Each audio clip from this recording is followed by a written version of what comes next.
ቅድስት ቤተክርስቲያናችን ከምታከብራቸው የጌታ 9 አበይት በዓላት መካከል ዕርገት አንዱ ነው። አምላካችን መድኃኔ ዓለም ኢየሱስ ክርስቶስ ሞትን ድል አድርጎ ከተነሳ በኋላ በ40ኛው ቀን ሐዋርያት ያዩት ወደ ሰማይ አረገ። ይህንን በዓል በየዓመቱ ትንሣኤን ባከበርን በ40ኛው ቀን በዕለተ ሐሙስ የጌታችን የመድኃኒታችን የኢየሱስ ክርስቶስን ዕርገት እናከብራለን። እንኳን ለኢየሱስ ክርስቶስ የዕርገት በዓል በሰላም አደረሰን። የሌሎቹ ቅዱሳን በስልጣን የተደረገ ዕርገት አይደለም። ምን ማለት ነው?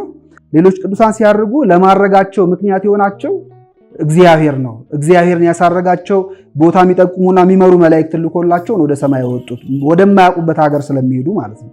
አምላካችን ክርስቶስ ግን ሲያርግ በገዛ ስልጣኑና በገዛ ኃይሉ ነው ያረገው። በስልጣኑ ነው ያረገው፣ በስልጣኑ ነው ወደ ሰማይ ከፍ ከፍ እያለ የወጣውና ለእርሱ አሳራጊ የለበትም። እና ኤልያስ ሲያርጉ ለምሳሌ የእሳት ሰረገላ ተልኮላቸው ነበር። ኤልያስ ወደ ሰማይ ሲወጣ በእሳት ሰረገላ ነው ከፍ ከፍ እያለ የወጣው። አምላካችን ክርስቶስ ግን በሚያርግበት ጊዜ የታየ ምንም አይነት የእሳት ሰረገላ የለም። የተቀበለችው ደመና ነው። ደመናም ደግሞ ክርስቶስን መቀበሏ አስቀድሞ በኦሪት እግዚአብሔር በማናቸው መንገድ ሲገለጥላቸው አብዛኛውን ጊዜ ደመና ነበረ፣ ወይም ደመናን እንደ ክብር ነበር ለእግዚአብሔር የክብሩ መገለጫ ያደርገው ነበር ደመናን። ስለዚህ በኦሪት በደመና ይገለጥ የነበረው እግዚአብሔር እርሱ ራሱ እንደሆነ ለማሳየት አምላካችን ክርስቶስን ሲያርግ እንዲሁ ደመና እንደተቀበለችው እንደሰወረችው ይናገራል እንጂ ደመና አሳረገችው አይልም። እውነት ለመናገር ስናነበው ደመና ማሳረገችው አይልምና አምላካችን ክርስቶስ በገዛ ስልጣኑ በራሱ ሰማይ ከፍ ከፍ ብሎ እንደወጣና እንዳረገ በዚህ እንረዳለን ማለት ነው። ሌሎች ቅዱሳን ግን ሲያርጉ አሳራጊያቸው እግዚአብሔር ነበር። የሚያርጉባቸው ሰረገላዎች ይሰጣቸው ነበር። እግዚአብሔር መላእክትን ይመድብላቸው ነበር፣ የሚመሯቸው ወደ ሰማይ የሚወስዷቸው። አምላካችን ክርስቶስ በመላእክት ይባቤ መላእክት እያመሰገኑ እልል እያሉ ነው እንጂ ያረገው መላእክት እየመሩት አይደለም ያረገውና ይሄ የክርስቶስ ስልጣን የሚያመለክት ነው። ዕርገቱ ልክ እንደ ትንሣኤው ነው። አምላካችን ክርስቶስ ከሞት ሲነሳ በራሱ ስልጣን የተነሳው፣ ለሱ መነሳት አስነሽ የለበትም። ሌሎች ቅዱሳን አባቶች ነበሩ በኦሪት ከሞት የተነሱ የነበሩ። በሐዲስ ኪዳንም አምላካችን ክርስቶስ ከመጣ በኋላ ከሞት ያስነሳቸው አሉ። ግን በመነሳታቸው ውስጥ የእግዚአብሔር ኃይል አለበት። እግዚአብሔር እንዲነሱ ፈቅዶ እርሱ ሕይወትን ሰጥቷቸው ነው እንጂ በራሳቸው ስልጣን አይደለም ከሞት የተነሱት። አምላካችን ክርስቶስ ግን ከሞት በራሱ ስልጣን እንደተነሳ በዮሐንስ ወንጌል ምዕራፍ 10 ላይ ነፍሴን ስለ በጎቼ አሳልፌ እሰጣለሁ ይልና ላኖራት ስልጣን አለኝ ላነሳትም ስልጣን አለኝ ይላል። ላኖራት ማለት እንድትሞት ላደርግ አምላካችን ክርስቶስ በፈቃዱ ነው ሞትን የቀመሰው። ከዚያም ላነሳትም ስልጣን አለኝ ይላል። የተነሳው በስልጣኑ ነው፣ በራሱ ፈቃድ ነው። ስለዚህ ትንሣኤው በፈቃዱ እንደሆነ ሁሉ የአምላካችን የክርስቶስም ደግሞ ዕርገቱ በፈቃዱ ነው። ማንም አሳራጊ ከፍ ያደረገው የለም ማለት ነው። ይሄን በዚህ እንረዳለን። ብዙ ዕርገቶች ተደርገዋል። ለምሳሌ ሄኖክ የተባለው ነብዩ ወደ ብሔረ ሕያዋን ሄዷል፣ አርጓል። ከዛም በኋላም ኤልያስ የተባለው ነቢይ አርጓል። ኤልያስ 40 መዓልት 40 ሌሊት ከምግብ ተከልክሎ ጾሞ ከዛ በኋላ በሰረገላ እሳት ተነጥቆ ወደ ብሔረ ሕያዋን ሄዷል።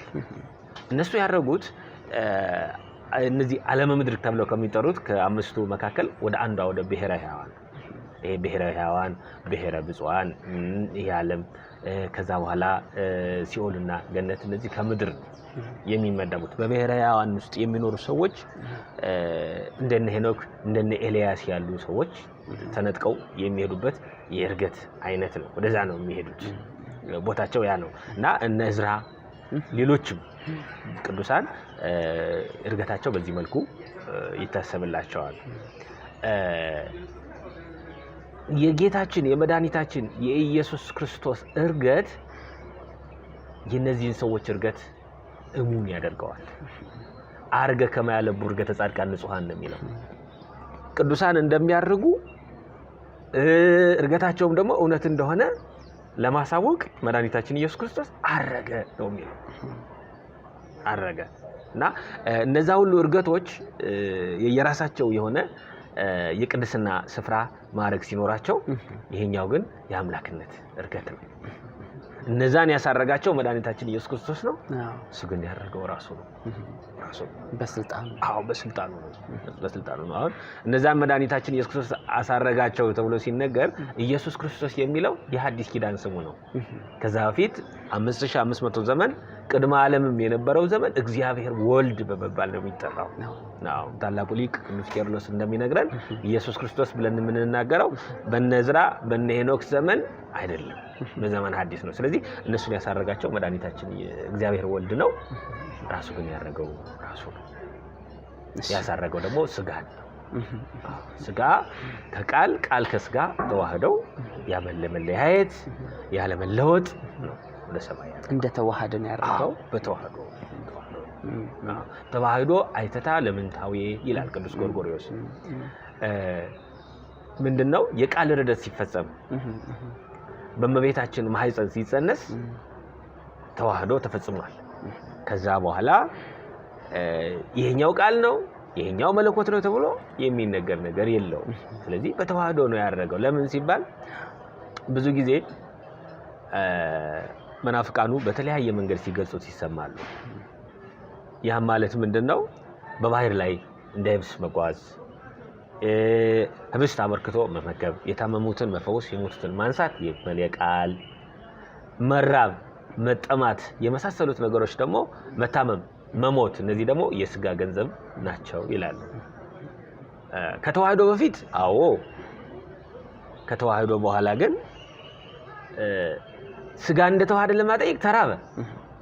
አምላክ እንደሆነ ለማጠየቅ በደረቅ ግንባር አይን ፈጠረ።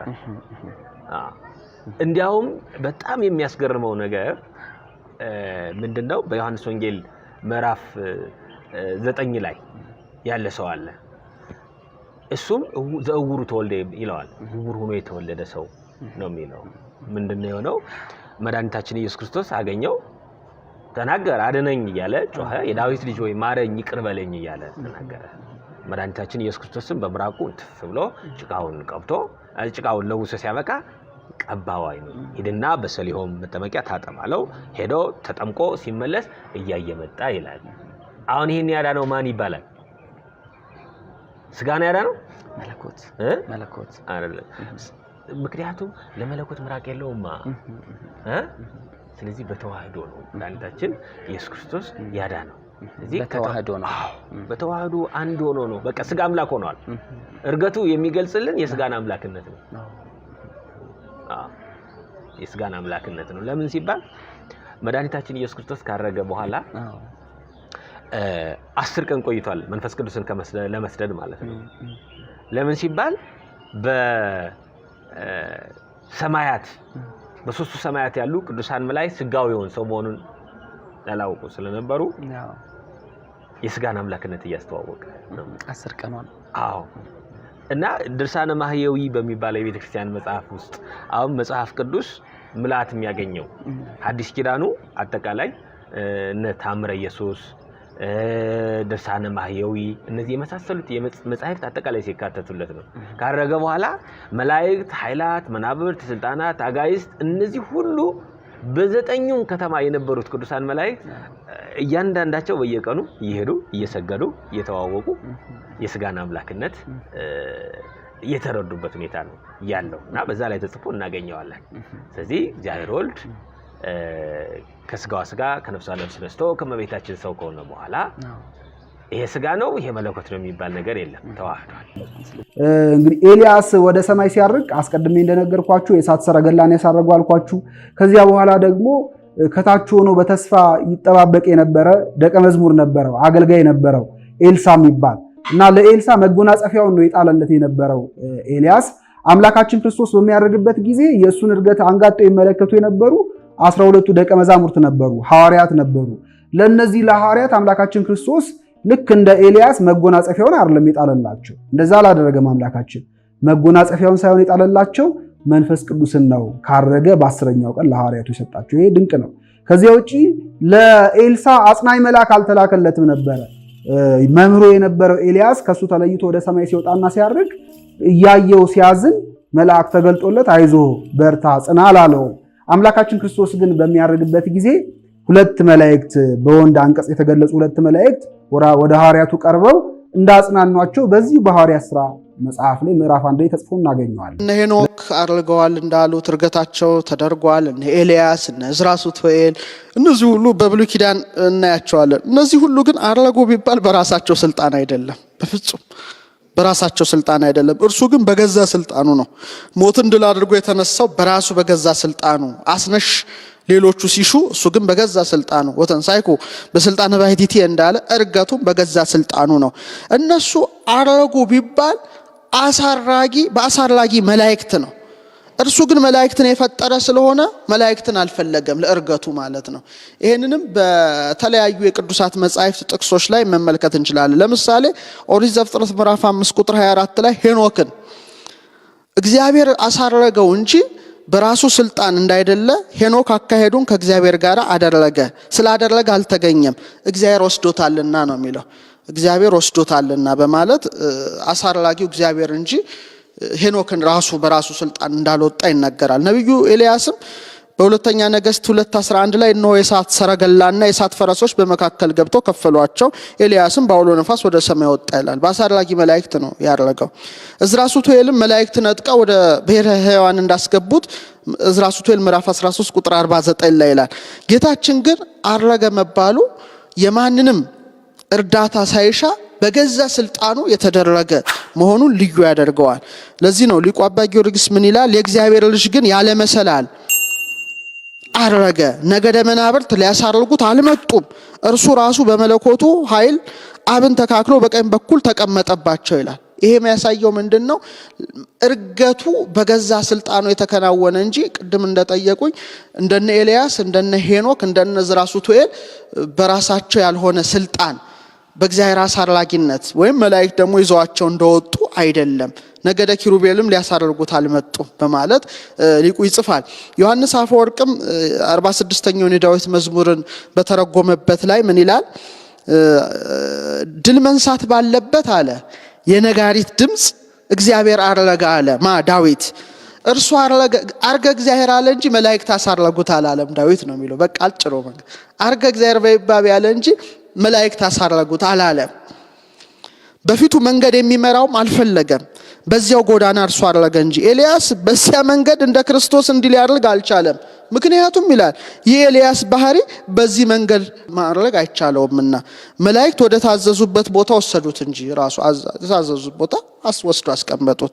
አንድ አካል አንድ ባህሪ የሚሆን የእግዚአብሔር ቃል መላእክትን የፈጠረ ነውና በስልጣኑ አደረገ። ስለዚህ ወንጌላዊ ሉቃስ አለ የሐዋርያትን ሥራ በሚናገር መጽሐፉ ላይ ወደ ሰማይ ሲያርግ ደቀ መዛሙርት ወደ እርሱ አቅንተው ያዩ እንደነበር ተናገረ። አሳረጉት አላለም ወይም ተሸከሙት አላለም። ያረገበት ቦታ ገንዘቡ ነውና ይላል። እንደነ ኤልያስ አይደለም። በመጨረሻ የምጠቅሰው ቅዱስ ያዕቆብ ዘስሩግ ነው። ምን ይላል? በራሱ ስልጣን ተነሳ፣ እርሱን ያስነሳው ማንም አይደለም። በእርገቱም ጊዜ ማንም እርሱን ያሳረገ አይደለም። ኤልያስን አስመልክቶ እርገቱ በጌታ አማካይነት የሆነ ነው፣ እንዲያደርግ ያደረገው ራሱ ጌታ ነው ይላል። ከዚህም የተነሳ በሰረገላና በእሳት ፈረስ የከበረ ስነ ስርዓት ተደረገለት። ምክንያቱም ወዳረገበት ቦታ በራሱ ማድረግ አይቻለውምና እንደተጻፈ።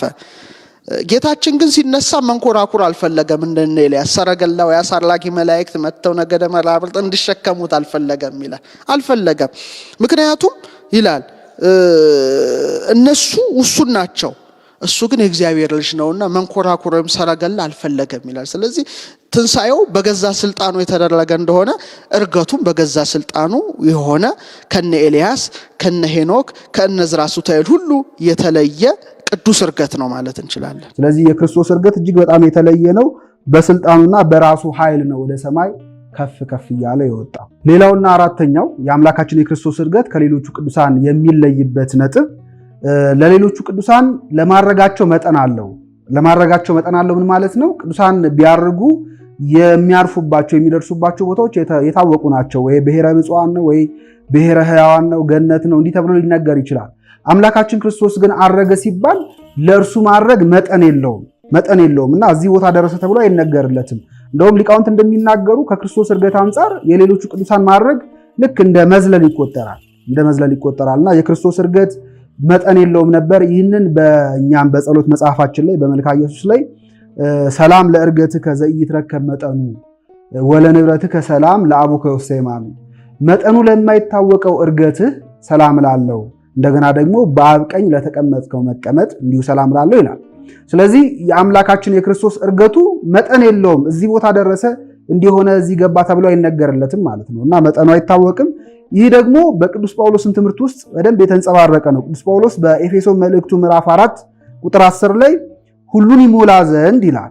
ከሰማያት ሁሉ በላይ የወጣው ደግሞ ያው ነው። በደንብ አስተውሉ። ሁሉን ይሞላ ዘንድ ከሰማያት ሁሉ በላይ የወጣው ያው ነው ይላል። ከሰማያት ሁሉ በላይ ተብሎ ነው የሚገለጸው። አያችሁ። ስለዚህ ለክርስቶስ ብሔረ ሕያዋን፣ ብሔረ ብፁዓን፣ ገነት እንዲህ ተብሎ አይገለጽም። ወዴት ነው ያረገው ብሎ የሚጠይቅ ሰው ካለ ክርስቶስ ያረገው ከሰማያት ሁሉ በላይ ተብሎ ነው የሚገለጸው እና የአምላካችን የክርስቶስ እርገቱ መጠን የለውም። ሊቁም ይህን ነው ሲያመሰጥረው የነበረው። ሐዋርያትን ከባረካቸው በኋላ ከቅድስት ድንግል ማርያም በነሳው ሥጋ በማነስ በመርቀቅ በመጥፋት ሳይሆን በመራቅ ሐዋርያት ባይናቸው እየተመለከቱት በጥቂት በጥቂት ምድርን ለቆ ከፍ ከፍ እያለ በፍጹም ምስጋና ፍጹም ወዳልተለየው ወደ ባህሪ አባቱ አድርጓል። መጽሐፍ ቅዱስ እንዲህ ይለናል፣ እስከ ቢታንያም አወጣቸው፣ እጃቸውንም አንስቶ ባረካቸው። ሲባረካቸውም ከነርሱ ተለየ፣ ወደ ሰማይም አረገ። እያዩት ከፍ ከፍ አለ፣ ደመናም ከዓይናቸው ሰውራ ተቀበለችው። አረገ ስንል ደግሞ በዚህ ምድር ላይ በምናውቀው የትህትና አኗኗር መኖሩ አበቃ ማለታችን ነው።